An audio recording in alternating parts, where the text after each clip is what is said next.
Welcome all, Papa G here. Today I present my Kung Pao Chicken recipe. After watching a food documentary on Sichuan cooking, I decided to make my own version of this classic dish, and I found out that a true Kung Pao dish must incorporate all 6 of the following characteristics. True Sichuan Kung Pao needs to be aromatic, sweet, sour, bitter, salty, and of course spicy. Now I made mine as authentic as possible to how it's made in the Sichuan province of China, with a few deviations here and there. I'll explain as we go along. Let's get started. First, some ingredients you'll need for this recipe. You'll need some Sichuan peppercorns, either whole or broken like these.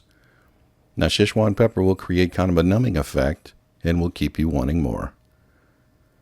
Next, dried chili peppers to add just a little spice. Finally, some sweet potato starch.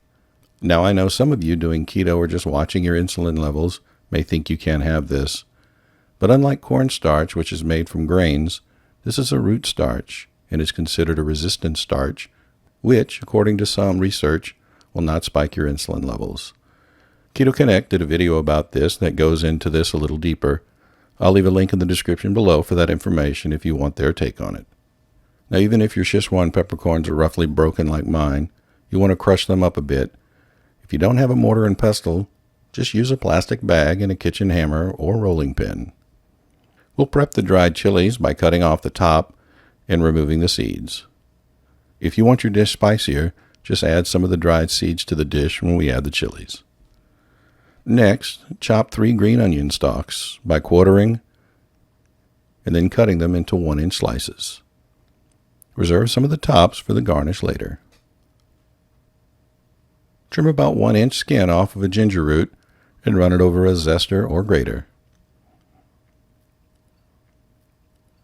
Finally, prep 6 boneless, skinless chicken thighs by removing some of the excess fat and chopping them into pieces about the size of sugar cubes.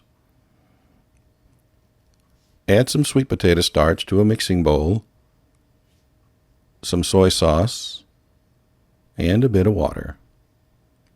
Give a mix to combine. Add the chicken to the bowl and mix to coat thoroughly. Cover and place in the refrigerator for 15 minutes while we mix together our sauce. To a small bowl, add some soy sauce, rice vinegar, water, and a sugar substitute equal to 2 teaspoons of regular sugar. Mix with a whisk and set aside. To a skillet on medium-high heat, add 4 tablespoons of peanut oil and then our chicken. Now here's an obvious deviation from the way it's done in China. Traditional Kung Pao is cooked using a wok on very high heat, and they kind of flash fry the chicken. We'll use this more conventional method, which is both practical and frankly a little less dangerous. Once the chicken is about 70 to 80% cooked, remove it and set aside, leaving any liquid remaining in the pan. Add the grated ginger to the pan, along with some minced garlic. Add the chopped green onions, and mix and cook for about a minute. Add the Sichuan pepper and the dried chilies. Cook for an additional minute. Then add the sauce and continue to stir and cook for yet 1 more minute.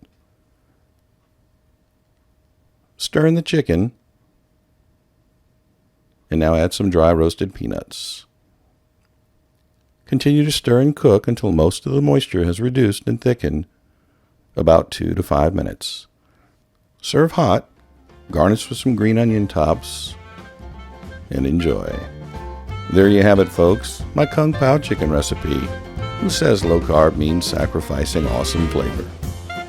I hope you enjoyed this video. If you did, please like and consider subscribing.